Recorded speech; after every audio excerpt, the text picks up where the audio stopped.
Now, I've been lucky to drive all of the Audi RS range, and you can watch the reviews back on the channel. But this video here is to debunk which are the good, which are the bad, and which are the ugly. So let's get into it.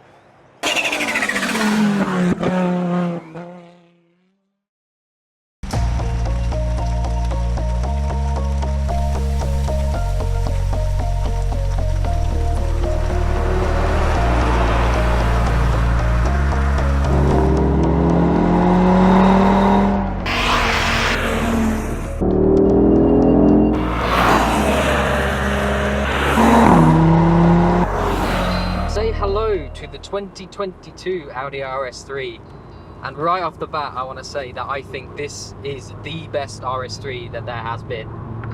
Now, under the bonnet, Audi has stayed true to its roots. It stayed with the tried and tested 2.5 litre 5-cylinder turbocharged engine that you can just see purring away in the background there. Now, power is still the same. We've still got the same 397 brake horsepower, but torque is up to 369 pound-feet, which means you get a little bit more oomph in the mid-range, which you can feel. Crucially though, what makes this RS3 better than the previous generations is all the work they've done on the chassis. And to tell you the truth, this car has gone from feeling like the understeer, sort of heavier lump that the RS3 hasn't in the past been sort of labelled, and instead it's a fun and agile absolute missile, especially in these sorts of conditions we have today. We've got really greasy roads out here today, pouring rain, but of course we've got Audi's beautiful quattro system, and as I mentioned, Audi has spent a lot of time on this chassis, and what they've done to spice things up is widen the track at the front by 33mm. They've increase the negative camber so that when you go into corners, the steering is far more sharp than it has been before. It wants to pull towards the apex more, and as I said, it feels more like a sports car than it ever has done before. Other changes they've made to the chassis comes with this new trick differential, which every hot hatch manufacturer is incorporating now. It's called the RS torque vectoring system. It's the same as what VW uses in the Golf R. Of course, it's probably slightly tuned differently here. Now, the quattro system still delivers a 50-50 split between the front and rear wheels, but instead we've got two clutches which are attached to the rear differential. And what they do is that they can send all of that 50% of the torque to either of the rear wheels, which means that when you're coming out of corners, it sends the power to the rear outside wheel, helping you slingshot out of a corner and into the next one. And I can tell you, that in itself has helped just liven things up in these sort of higher flow, higher speed corners.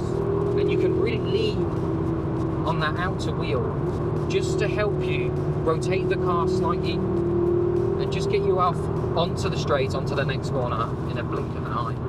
Now, mated to that 2.5 litre 5-foot engine, I'm sorry, I'm just going to have to listen to that one more time. As it climbs all the way to 7,000 RPM, that engine does pull all the way, and that mid-range is fantastic.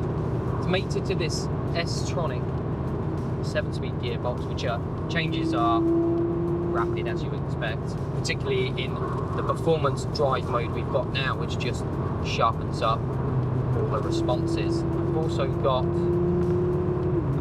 an RS Sports exhaust system attached to this one. This is a launch pack car, and now sadly they are all sold out. And with that pack you've got this RS Sports exhaust system.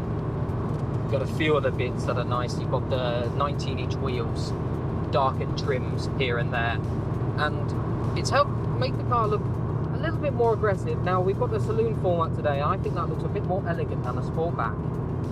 Let me know in the comments whether you prefer the Sportback version or the saloon. I'm a big saloon fan. I think it looks more elegant, as I've just said, and I also like the rarity of them. Audi roughly sells 2 to 1 when it comes to Sportback versus saloon versions. Now, as I mentioned before, we have different drive modes. At the moment we're in performance mode, but we can just select through our drive modes here just to dial things back a bit. We've got efficiency, comfort, auto, and a performance mode. There's also an individual mode which you can tailor sort of the suspension, the steering, the exhaust system. You can tailor everything that is affected by the drive modes, including the adaptive suspension which we have here. We were just exploring the limits of performance mode. Now we've just dialed it right back down just to auto mode, just for the day-to-day driving, which ultimately an Audi RS model is all about. Yes, they've always been brutally fast. Yes, people have had their complaints about their excitement in the corner. I think this car has remedied that completely. And you also need it to do that every day-to-day driving. It needs to be the car you can take to work, and I'm pleased to say that everything does soften right down. Adaptive suspension, I think, now is one of those sort of coming onto those crucial sort of options you want to tick when it comes to purchasing a new performance car. What they try to do with a regular suspension is trying to keep the firmness, of course, but you're compromising comfort on the one hand, but you're also not getting the out-and-out performance that you would do if you had the adaptive damping. So I think right now we've just softened everything off, and it feels as easy to drive as a regular A3 should be. I mean, inside, for all intents and purposes, this is a A3. Now, an Audi RS product has to be able to do all the performance side of things, of course, but it also has to be able to dial down, and that's why I think these drive modes come in handy. Softening on the dampers is really nice for this day-to-day driving. Throttle response dials down, steering gets a little bit lazier, everything just gets a little bit lazier. It's less focused on being as dynamic and as sharp as it needs to be. So that means you can just dial back, you can just take it on a long journey, and it doesn't feel too fussy on those long journeys either. I managed to do a sort of 200-mile motorway journey, and I achieved a sort of 31 mpg, which is bang on what Audi have sort of claimed from the WLTP cycle, and that was with a few little blips here and there to get by traffic or whatnot. So in practical terms, okay, you're not buying an RS3 and you're not probably worried about the fuel economy, but it's something nice to know in the back, right? Oh, and another bit of consumer advice, as I did find out on aforementioned journey, the wireless charging point. Do not use Apple CarPlay while your phone is connected to the wireless charge port, because it will overheat. Trust me, I found that out. Let's stick this back into performance mode. We've got an RS button on the steering wheel here, which you can select through either in individual mode, or you can get to the performance mode, which just sharpens everything up for you. I'm just popping stability control back on. We've got really greasy roads today, terrible weather. But we want to get all of that power we possibly can do down on the ground, and we really can do across these surfaces. This is one of those ultimate B-road cars. You can drive the absolute socks off of this thing in almost all conditions as well. I was saying before that obviously now the car can send more power to the rear wheels, to either of the rear wheels I should say, via the torque vectoring system, and as a result they have introduced a rear torque mode, an RS rear torque mode, and that basically means that you can essentially do some drifting. Now we're not going to try that, we're on a public road, and as I said it's greasy, but you can look at plenty of footage from marketing, from various other track work where you can full on go sideways. So yeah, stick it in the drift mode, and who said the RS3 couldn't be fun? This thing is an absolute riot, and I'm starting to fall in love with that. Now while that 60k price tag is high, okay, the model starts at roughly 51,000 for the Sportback. You do pay a little premium for the saloon version, and of course that's based on trim level, so you can spend 65 to 70,000 pound on this for the top ball-sprung model and all the options you want with it.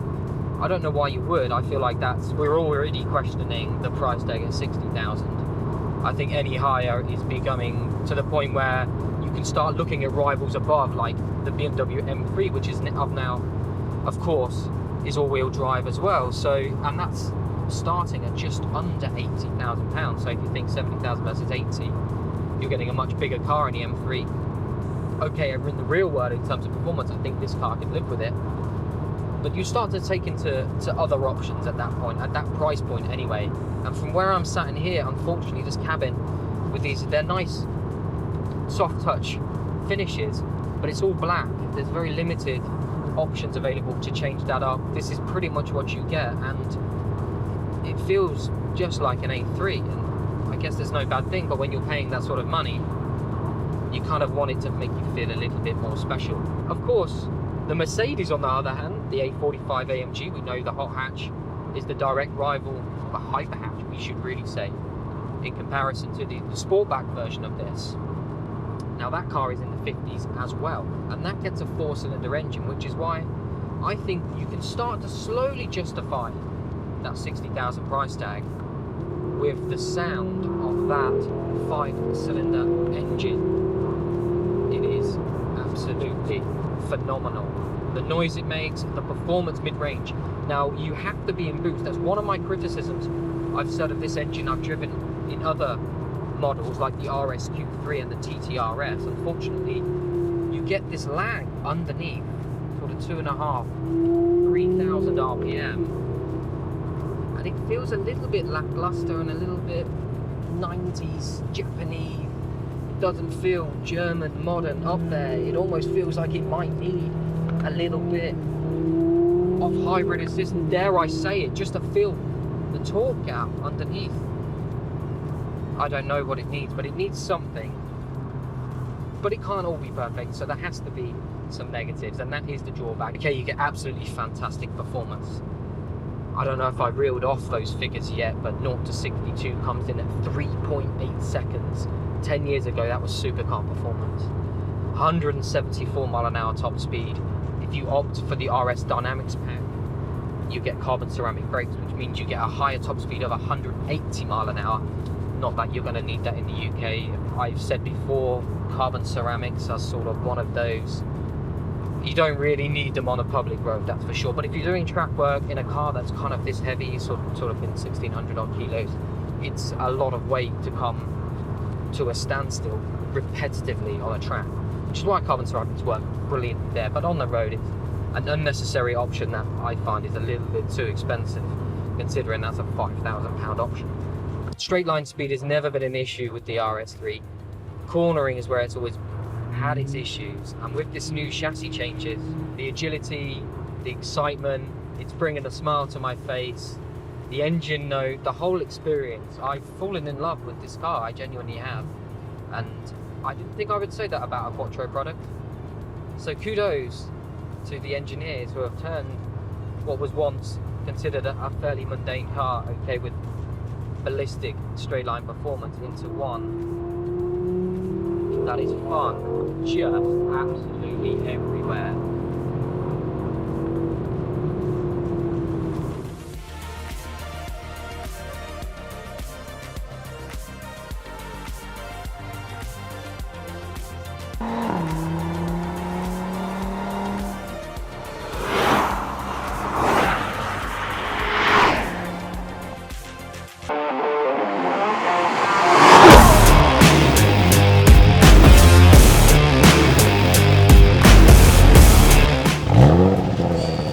Audi and fast estates go together like an ice-cold beer on a hot summer's day. Ever since Audi launched the RS2 back in the early 90s, which of course borrowed parts from Porsche, it's pretty much dominated this area without really too much competition. Now, of course you had BMW producing the M5 Touring with the V10. Of course we've got Mercedes with the C63 and the E63 AMGs across the years too, but it's the RS4 and the RS6 which have been the cars to beat in that fast estate sector. And then we've got the M3 Touring. Now, that launched in 2022, and that is a fantastic car. And to be truthful, put this RS4 to shame. Now, we know that this B9 generation is likely going to be the last RS4, and we've got it here in competition spec to see whether these little changes that Audi has made have turned it into something that can truly compete with the M3 Touring. Call it the last dance, if you will.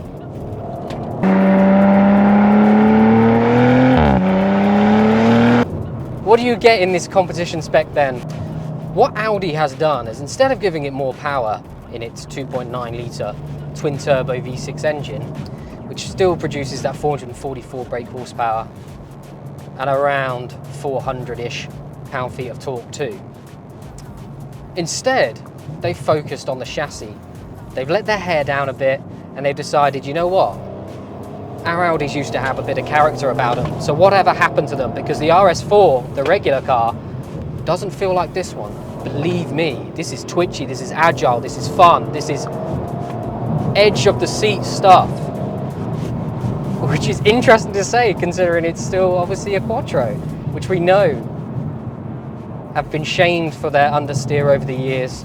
But Audi has turned over a new leaf, and I noticed it first in the latest RS3 generation, where you get a bit more fun, you get more power sent to the rear, and that one even has a bit of a drift motor as a party piece. But this one sticks with the tried and tested Quattro, and we don't actually get any more rear bias, but we do get some recalibrated differential settings which allow for more slip, which means you can go slightly sideways without it wanting to stop everything. So let's talk about that chassis then. Other changes include, and this is where the biggest change comes in and makes the biggest impact with the RS4, is that they've ditched the adaptive suspension system that I thought was brilliant and worked really well as a regular road carb. However, underneath this we have manually adjustable coilovers for the first time. So with those manually adjustable coilovers, you can drop the ride height by as much as 20 mil if you'd like. Now, I don't know the exact settings that are on this Audi press car at the moment, but I believe it's dropped around 10 mil over the regular car.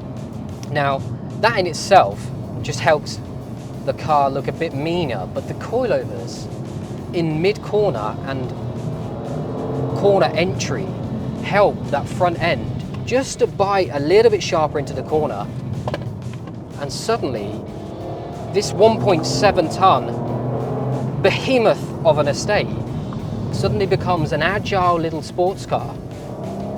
And with the four-wheel drive Quattro system, you get a ridiculous amount of grip everywhere, even on a cold December's day.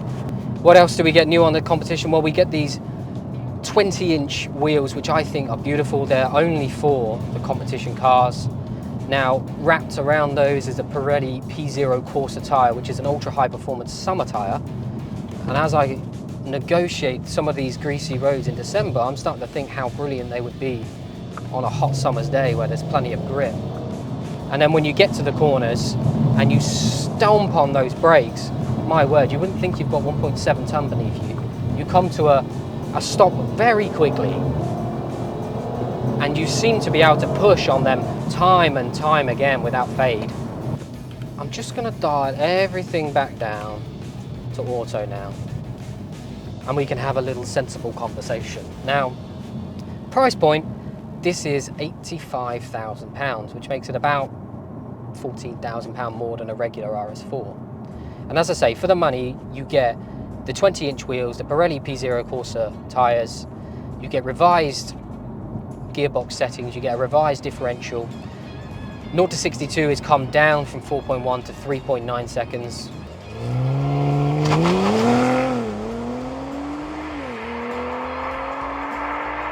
You also get these lovely sports seats. Now in Europe, they get the bucket seats, which I'm not gonna lie, they are nicer.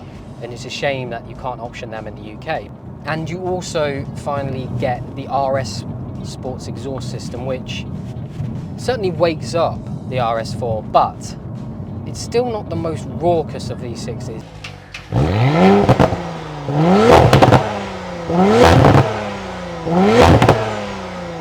There's nothing on Alfa's V6 in the Giulia Quadrifoglio, but it does give a little bark at the gear changes.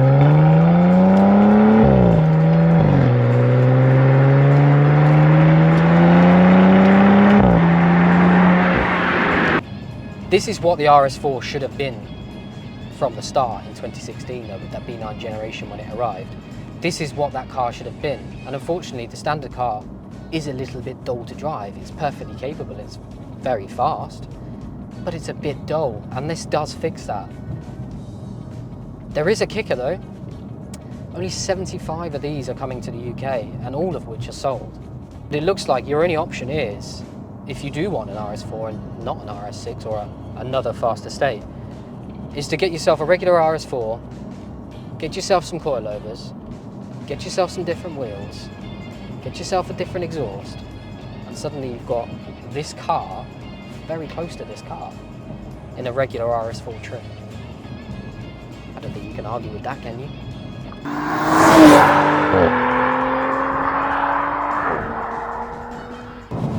Yeah, I've got a concentration face and a smiling face right now because I am having a fantastic time. This is far better than a regular RS4, wow. Kudos, Audi. See what happens when you let your hair down. You produce some brilliant cars. Why does it have to be a competition spec to be this good? Why can't it just be this good with the regular car? On a little side note, and a little practicality comment, something we don't often do it, not only is it absolutely huge in here, but the park assist is particularly useful. It's got a front camera, but that front camera is a really wide angle lens, high definition, and it's a neat little touch. Do I like everything about this car? No. There is something that really frustrates me, and that is the throttle mapping. Now, I'm not sure what goes on in the first sort of inch of travel on the throttle pedal, but it's almost unresponsive, nothing happens. And when you're trying to just overtake someone in traffic, you go to use a little bit of throttle to get you by and realise you need more, so you go to put your foot down a bit further, and then all of a sudden, you kick down 3 gears, you're using 90% torque, and you're pushed back in your seat and suddenly you're off.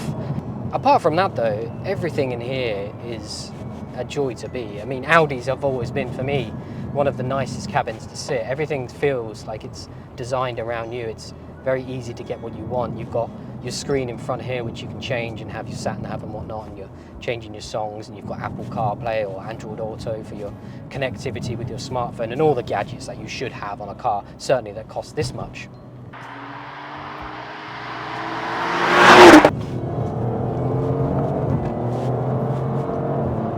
I feel like I can drive this at 9/10 and still have a conversation. It is so easy to drive fast. It gives you a lot of confidence. Yeah, this is a brilliant little thing. Little, big thing. And then when you get to a corner, you stamp on the brakes, pull down the gears, chuck the throttle in, use it all. You've got so much traction. Chuck the nose in, the rear wants to follow. A little bit tighter here, use a bit more power. Yep, no understeer there. We've got some temperature in the tyres now. Fantastic. I've got the traction control halfway off just to allow a little bit of slip. Just not to kill the power, just so I can have some fun. So let's circle back to our discussion at the start and whether it's better than the M3 Touring now. No, it's not. But the gap between the RS4 and the M3 has shortened drastically. Now, sadly, as I said, this is likely the last dance for the RS4, the B9 generation, and potentially the RS4 model in general. So is it one to go down in the history books? Time will tell. It's good, it's not brilliant. Time will tell. It's certainly better than what we've seen since Audi ditched the V8 back in the late noughties, early sort of 2010s. I like it. I think it's a step up. I still think the M3 is better. Is it a worthy send-off for the B9 generation? Yes, without a shadow of a doubt.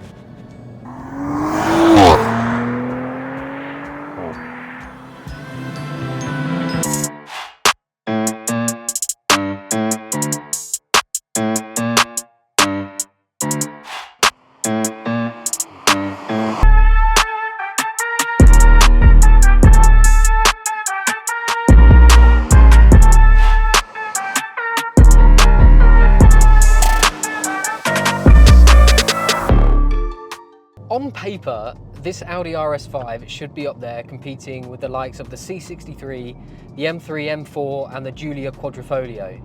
But after some poor sales figures and Audi's decision to now produce the RS5 from next year as a plug-in hybrid electric estate, it's somewhat become a bit of the forgotten RS. Now, we're here to find out whether that's a bit of an unfair title and whether this is actually a little bit of a hidden gem.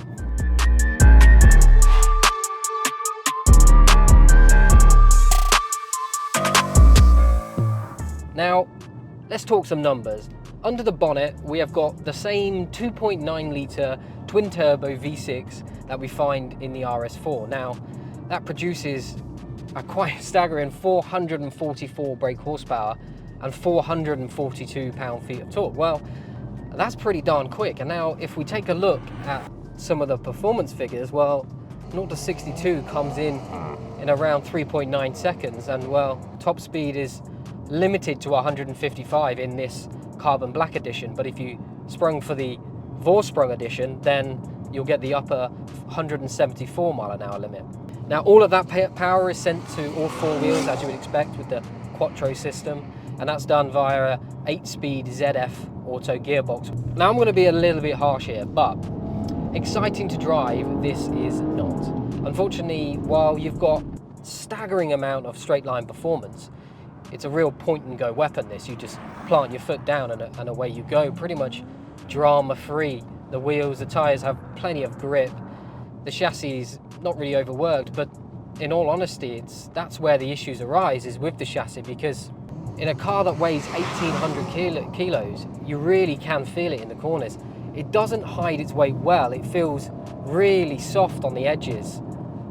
And with that, a lot of body roll, not a lot of confidence, and almost zero feedback through the wheel. The thing is, when you're in this class, those are the things that the BMW M3 and M4 does so well. The C63 does it as well, and the Giulia also is a real fun car to drive. But in this car, there's no drama, and you'd have to be doing some really silly things to start going to sideways in this. Now, Audi did try and rectify this car by introducing the competition, and we drove the RS4 competition variant not too long ago on this channel, but Audi UK decided that for the RS5 they wouldn't bring the competition to this market, and as a result we don't get those upgrades that the RS4 really benefited from. So what we've got here is essentially what Audi released to us back in 2017-18. Not much has changed since then. They claimed it was agile and energetic between corners, but unfortunately from where I'm sat, the front end just doesn't want to chuck in, and you see how much I'm rolling in the seats here. Now, another complaint I have is the seats, unfortunately. Now, they are supremely comfy, don't get me wrong, and they look fantastic, but they're geared more towards that GT cruising lifestyle. Well, this car does that well, and I'll get on to the qualities in a moment, but right now, when you're pressing on, you want a seat that's very supportive, that you can stay in place and not be thrown about a bit. But when you show this a corner, I feel almost like I'm leaving the seat slightly, which doesn't inspire much confidence, let's put it that way. Now, I want to move on to some of the qualities, because I have had a bit of a moan about the whole driving experience in here. Now, if I just tone everything down and put it into auto and comfort mode, and treat this car as the car I would use every single day. Now, we start looking at the car like that, this starts to make a whole lot of sense. It's comfy, it has some body roll, but that allows for some extra comfort when you're going over some of these badly serviced roads. And this auto gearbox, while it's quick to up change, it's quite efficient in terms of when it's working with the engine. Although it is frustrating in its lower settings that when you do want to overtake, it has a little panic about what gear it needs to be in, and then if you press the throttle even further, will kick down 3 or 4 gears, and suddenly you're off down the road when you really only wanted a little bit of acceleration to get yourself going. Elsewhere in this cabin, it is a lovely place to sit, and well, this carbon black edition has these extra finishes here where you've got carbon fibre pretty much everywhere you'd like. It is a lovely car to drive day to day. This car has also got a few optional extras. We've got the Bang & Olufsen 3D surround speakers, which are fantastic. The RS Sports exhaust system is an optional extra for this car. It comes in at around £1,200, and it certainly adds a bit more drama to the occasion. It's mainly burbles and those little pops.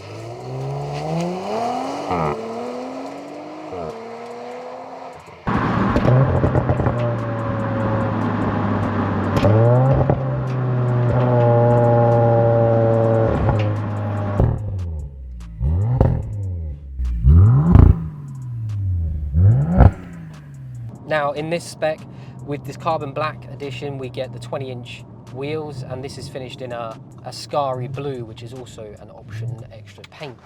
The carbon black edition means you get a lot of carbon trim on the exterior too. You get the splitter finished in carbon, as well as the side sills and the rear diffuser also finished in carbon, with some decals elsewhere finished in carbon too. Of course, all your switchgear in here, with it being an Audi and with it costing around £86,000, as you'd expect, everything is finished nicely. I'd like to say that it wasn't for the person who enjoyed attacking a B road, it was the person who did a lot of miles but wanted a lot of power at the same time. Now, it's probably geared more towards those German customers. Of course, with the Autobahn, this will cruise at 140, 150 miles an hour with no issue all day long. But you will be drinking quite a bit of fuel at that rate. I did a long run on this just on the previous weekend. I did about 160 miles and I averaged about 33, 34 miles per gallon, which isn't the best considering the Porsche 911 I drove just a few weeks ago was returning almost 40 mpg. This is a big engine, this is a big car, it's a very heavy car, so you can forgive it.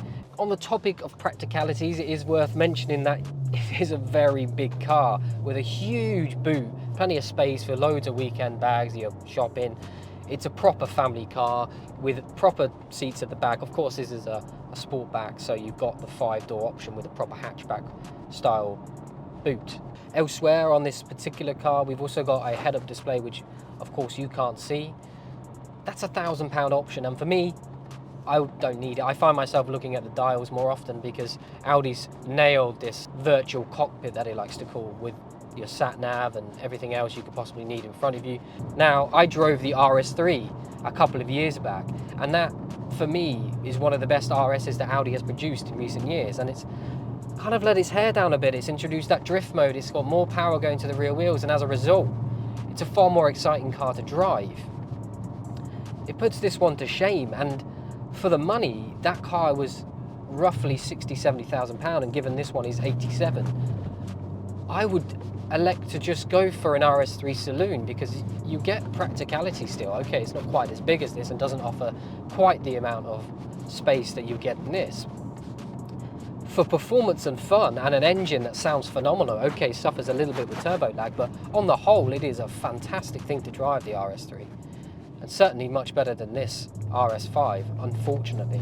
Now, given Audi fitted this car with a 0 to 60 mile an hour acceleration test feature, we thought we'd try it out.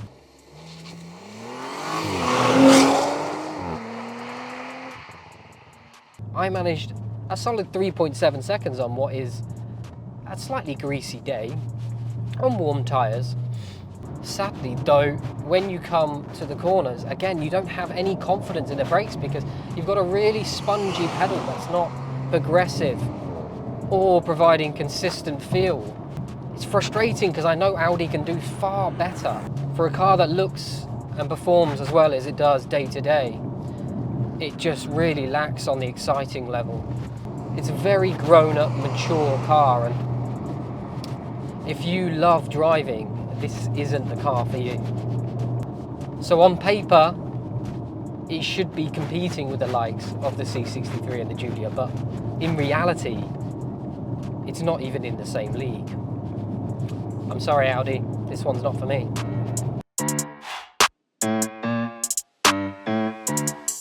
In this RS7 performance, we are back at Audi's best.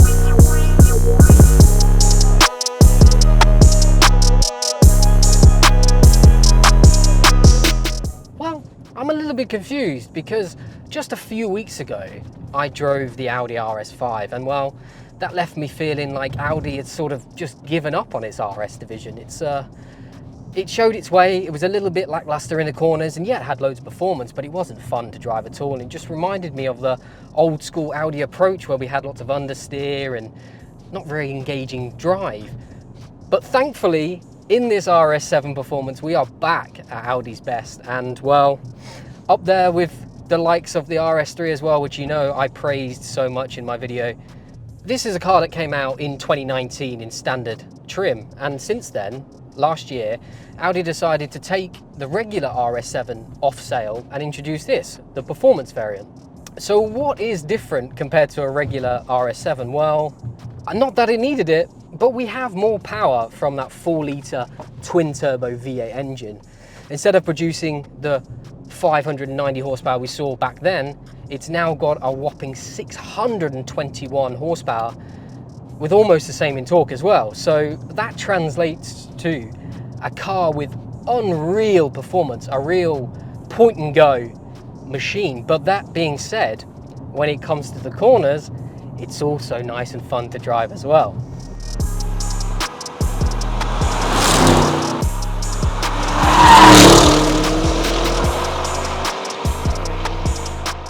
This particular press car has been fitted with Audi's sports suspension package. So instead of getting the regular air suspension setup that you got on the regular car, you get a traditional coil spring offering, but that comes with your adaptive suspension, so you can tone things down and also ramp them up when the going gets tough. As I said, it's a 4-litre twin-turbo V8. As a result, that means that 0 to 62 mile an hour comes in at 3.4 seconds. Now, let me put that into perspective, because this is a 2-ton car. This launches so darn well that it puts pretty much every road car to shame when it launches away from the line. But it doesn't stop when it gets to 62. No, it just keeps climbing and climbing. No matter where you are in the power band, it seemingly has unreal amount of performance. Now, of course, that's as a result of this twin turbo system. We've got torque coming in really low down from as little as 2 and a bit thousand RPM. So pulling power is unreal. Now, this car is limited to 174 miles an hour. Of course, remove that limiter and I have no doubt that this would comfortably climb past 200 miles an hour. That's pretty impressive for a car that is about 5 meters long. You can fit everything you possibly want, as well as now 3 people in the back. In the first gen RS7, we didn't have a middle seat. Now we've got 5. There's more space than ever, so it's practical and fast, and we are going to explore some of that performance now. And holy moly, this is savagely fast.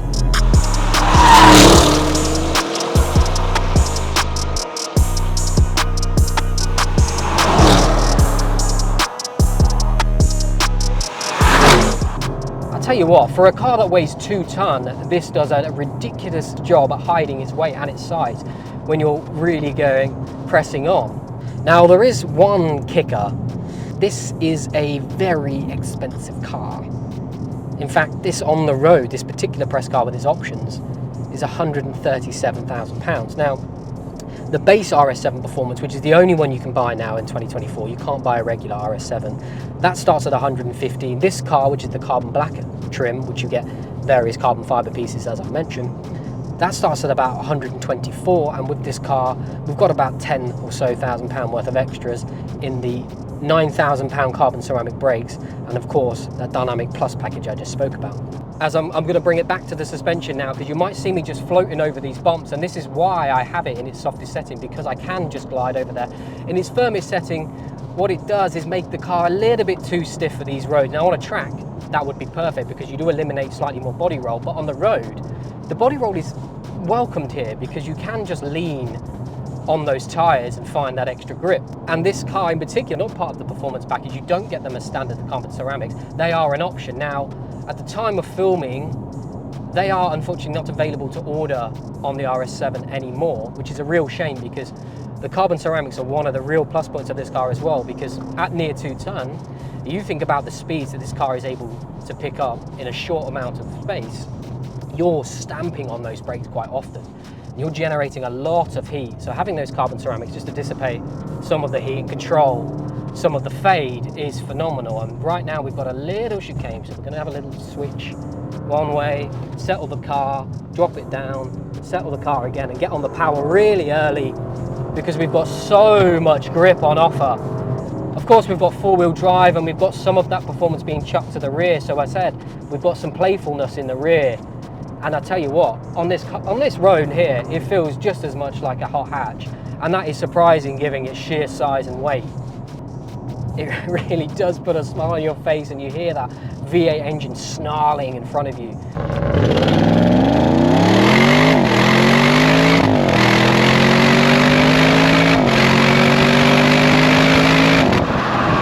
Audi's removed some of the sound deadening, so you get a little turbo whistle here and there as well.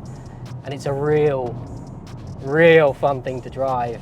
Now, I want to just take a moment to just talk about this interior because it really is a lovely place to sit. Now, of course, we spoke about how much it is. This is a 130 grand car, so you'd expect it to be a very nice place to sit. But everything is finished really nicely. Now you've got this carbon fiber trim here. This has got the blue in it to match the car. We've also got, this is optioned obviously with blue seat belts. We've got the blue stitching in the seats. Now these seats are beautifully comfy as well. They're not the best when it comes to the sports side of things and actual driving, but they do offer a decent amount of support. They are comfortable, and they do offer aircon and heating options as well. So no matter what time of year it is, you can either keep yourself cool or keep yourself nice and warm. Even the door shuts are finished with this Alcantara finish as well, which is nice, and it just sets it apart from its rivals.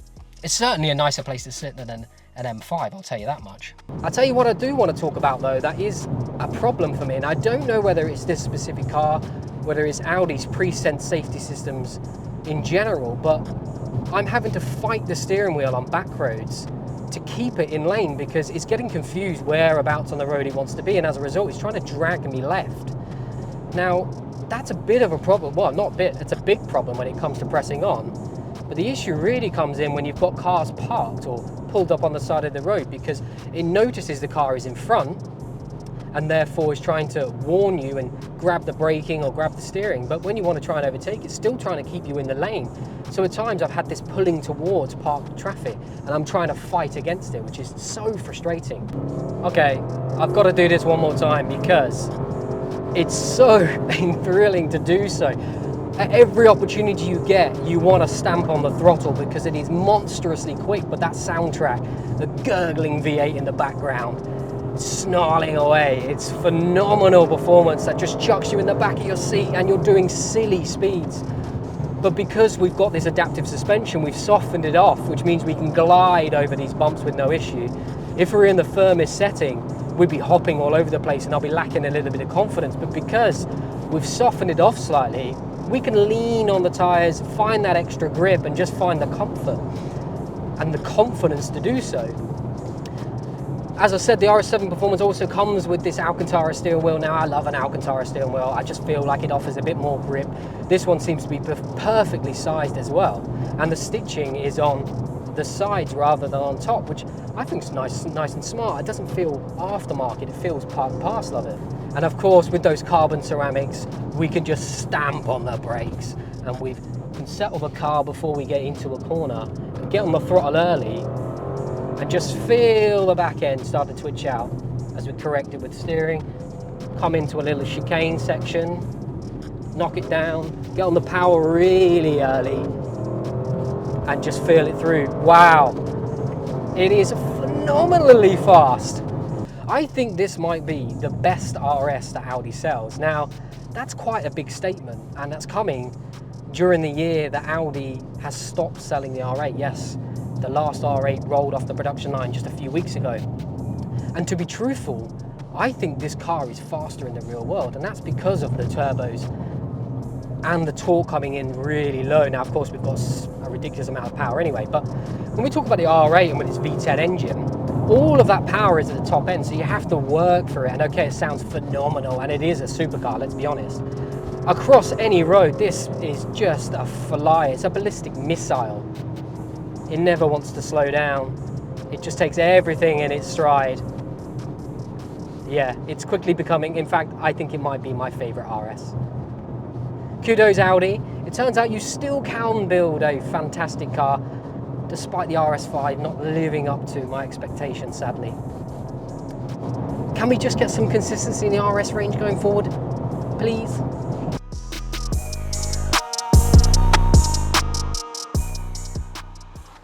Right, well that's my opinion. What do you think? Let us know in the comments which you think is the best Audi RS. And of course, don't forget to like and share and then hit that subscribe button. We'll see you in the next one.